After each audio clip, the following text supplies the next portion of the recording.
बिस्मिल्लाहिर्रहमानिर्रहीम। अस्सलाम वालेकुम। पाकिस्तान के सबसे बड़े केस का सबसे बड़ा ब्रेक थ्रू।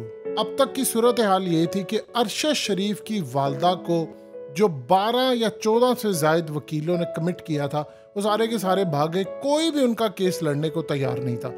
लेकिन जस्टिस शौकत अजीज सिद्दीकी इन्होंने ऐलान किया है कि अगर अरशद शरीफ की वालदा एक्सेप्ट कर लेती हैं, उनको काबिल कबूल है, तो मैं बिला मुआवजा बगैर पैसों के अरशद शरीफ का केस लड़ने को तैयार हूं और मैं बैकआउट नहीं करूंगा और उनकी वालदा का केस डंके की चोट पर लड़ने को तैयार हूं। देखिए ये हुआ कैसे मुमकिन और अब इसके बाद क्या होगा। एक्सप्रेस न्यूज़ के नुमाइंदे साकिब बशीर ने ट्वीट किया कि कोई भी उनका केस लड़ने को तैयार नहीं। तो जस्टिस शौकत सिद्दीकी जो कि रिटायर्ड जज हैं, आप जानते हैं इनकी शोहरत कैसे हुई, लोगों को शायद इनके बारे में पता नहीं था, लेकिन उन्होंने एक जगह एक तकरीर की और कहा कि असल में जो नवाज शरीफ की नाहली और ये सारा कुछ है, उन्होंने ISI पर इसका इल्ज़ाम लगाया और काफ़ी साल पहले उन्होंने जनरल फैज़ हमीद पर इल्ज़ाम लगाया, पाकिस्तान की फ़ौज पर इल्ज़ाम लगाया कि नवाज शरीफ के खिलाफ फैसला करवाने के लिए इन्होंने मजबूर किया और इन्होंने मुझे धमकियाँ दी और सारा कुछ किया रही है। उन्होंने कहा जी मैं तो फैसला नहीं दूंगा और इसीलिए मुझे पता है इसके बाद मेरा कैरियर ख़त्म हो जाएगा। उस तकरीर के बाद उनको हटा दिया गया, फिर वो सुप्रीम कोर्ट में उनका केस लड़ा। अब सूरत हाल ये है कि वो अपना केस तो लड़े हैं, लेकिन इस वक्त मामला ये है कि वो असल में उनको जो कुव्वतें भी बैक करती हैं वो भी सारी एंटी स्टैब्लिशमेंट है और इमरान खान और उनके जितने भी सपोर्टर्स हैं वो भी इस वक्त एंटी स्टैब्लिशमेंट बयानियाँ लेकर चल रहे हैं। नवाज शरीफ एंटी स्टैब्लिशमेंट कभी थे लेकिन अब नहीं है वो। तो इस सूरत हाल के अंदर नवाज शरीफ ने हमेशा उनको बैक किया, जस्टिस शौकत सिद्दीकी को।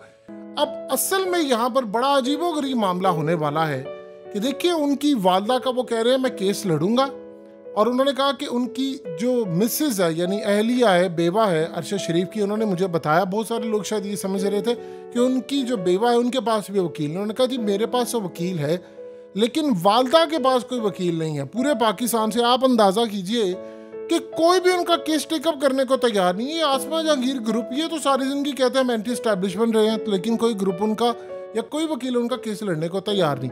अब उन्होंने कहा कि अगर अरशद शरीफ की वालदा से बात कर ले, उनको इतराज़ ना हो, तो मैं पैसे भी नहीं लूँगा और उनका मैं केस भी लड़ूंगा और गालिबन ये फाइनलाइज भी हो जाएगा।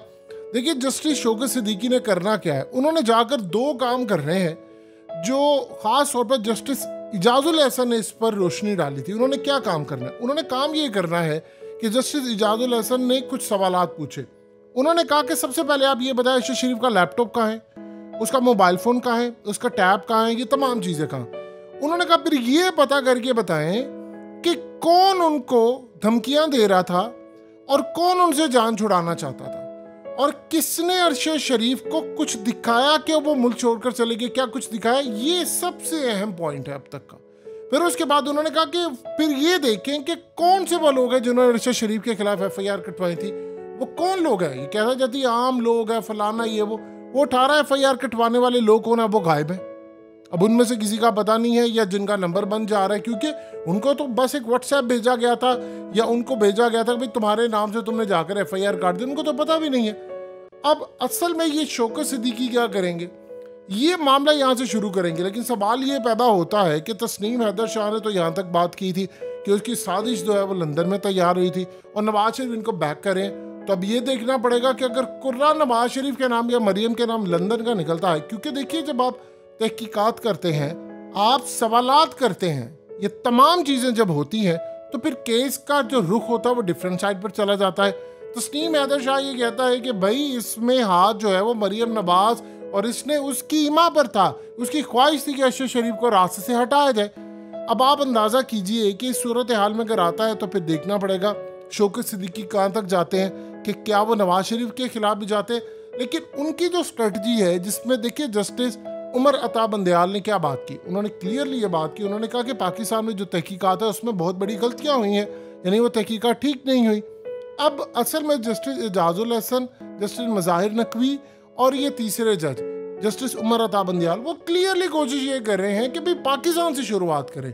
यहाँ से अरशद शरीफ क्यों छोड़ कर गए, आगे किस मुल्क गए, फिर उसके बाद कीनिया। अब GIT से उन्होंने पूछा तो उन्होंने कहा जी हम क्या करें, हमें तो आगे वो किसी तरह कीनिया की जो हुकूमत है वो ना सपोर्ट कर रही है ना वो उस जगह पे जाने दे रही है। ना हमें वहां पर मुआयना करने दे रही है। तो उन्होंने कहा कि फिर आप लोग क्या सैर सपाटे करने के लिए गए थे? उन्होंने कहा अक़वाम मुत्तहिदा से जाकर मदद ले। जैसे ये जाजुर हसन के रिमार्क तो बड़े जबरदस्त थे।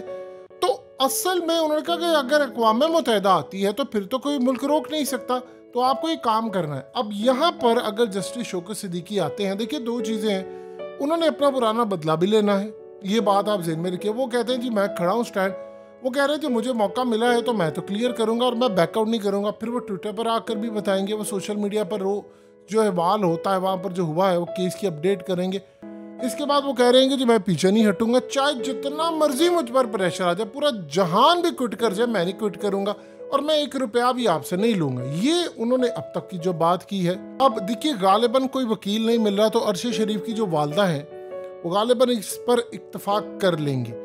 अगर वो इस पर इत्तफाक कर लेती हैं फिर आप ये समझ लीजिएगा कि केस बड़े पैमाने पर टेकअप होने जा रहा है और इसमें ये मंतकी अंजाम तक फिर जाएगा, क्योंकि शौकत सिद्दीकी का जो मामला है वो कह रहे हैं कि मैंने इसको लेकर जाना है मंतकी अंजाम तक। देखिए जितने सहाफ़ी जो कभी एंटी स्टैब्लिशमेंट समझे जाते थे, जो अब तो नहीं है, जैसे हामिद मीर, असद तूरी, ये वो सारे, अतीउल्लाह जानी सारे, अगर ये कभी एंटी स्टैब्लिशमेंट होते तो इमरान खान का बयानिया तो एंटी स्टैब्लिशमेंट है और अवाम ने पहली दफ़ा एंटी स्टैब्लिशमेंट बयानिया कबूल किया।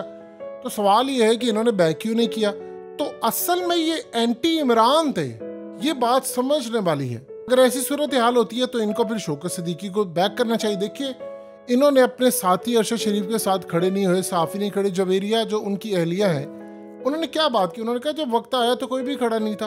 तो अब अगर शौकत सिद्दीकी जाते हैं और वो जाकर इस केस को टेकअप करते हैं तो ये एक नया रुख इख्तियार कर जाएगा, क्योंकि उन्होंने कहा है कि एक तो उन्होंने पुराने जो बदले हैं हिसाब किताब वो भी बुरा करना है। लेकिन देखने वाली बात ये होगी कि अगर वो पाकिस्तान से शुरुआत करते हैं तो क्या वो तस्नीम हैदर वाला जो मामला है वो लंदन में उसको भी देखेंगे, क्योंकि उन्होंने 2 चीज़ों पर फोकस करना है। एक तो वो पाकिस्तान वाला मामला और दूसरा मामला है कीनिया का। देखिए हारून रशीद ने जो बात कही थी कि आरिफ अलवी की जब इमरान खान से मुलाकात हुई, वो पॉइंट भी अहम है, जिसमें उन्होंने कहा कि उन्हें कहा गया कि आपने अरशद शरीफ केस की तहकीकात नहीं करनी, आपने अमरीकी साइफर की तहकीकात नहीं करनी, आपने नवाज शरीफ को NRO देना है। ये वो चीज़ें हैं जिससे आगे बढ़ा जा सकता है। और ये आरिफ अलवी पैगाम लेकर आए थे। इस बार इमरान खान ने क्लियरली कह दिया कि किसी जरूरत नहीं। उन्होंने यहाँ तक हारून रशीद ने कहा कि अगर उनको बिल्डोज भी कर दिया जाए ना, इमरान खान को बिल्डोजर भी उनके ऊपर से गुजार दिया जाए, तब भी वो ये बात नहीं मानेंगे। सवाल ये पैदा होता है कि शौकत सिद्दीकी तो जाहिर सी बात है वो इमरान खान को पसंद नहीं करते, और अपने दौर के अंदर अरशद शरीफ ने जो केस था शौकत सिद्दीकी का, उस पर उन्होंने काफ़ी प्रोग्राम उनके खिलाफ किए। लेकिन कुदरत के माहौल अपने होते हैं, चीज़ें अपनी होती हैं। आज वो उनका केस लड़ने को तैयार है, क्योंकि पूरे पाकिस्तान में उनका कोई केस लड़ने को तैयार नहीं। तो ये सूरत हाल इस वक्त बड़ी इंटरेस्टिंग हो चुकी है और मामला भी बड़ा इंटरेस्टिंग इस वक्त लग रहा है। लेकिन ये देखना पड़ेगा कि आने वाले वक्त में होता क्या है और ये केस किस रुख इख्तियार करता है, क्योंकि चीफ जस्टिस और बाकी जजेस का क्लियरली स्टांस उनके रिमार्क से लग रहा है कि वो सारी सूरत हाल में मुतमईन नहीं और इस वो केस को मंतकी अंजाम तक ले जाना चाहते हैं। अगर ये आते हैं तो केस मंतकी अंजाम तक चला जाएगा।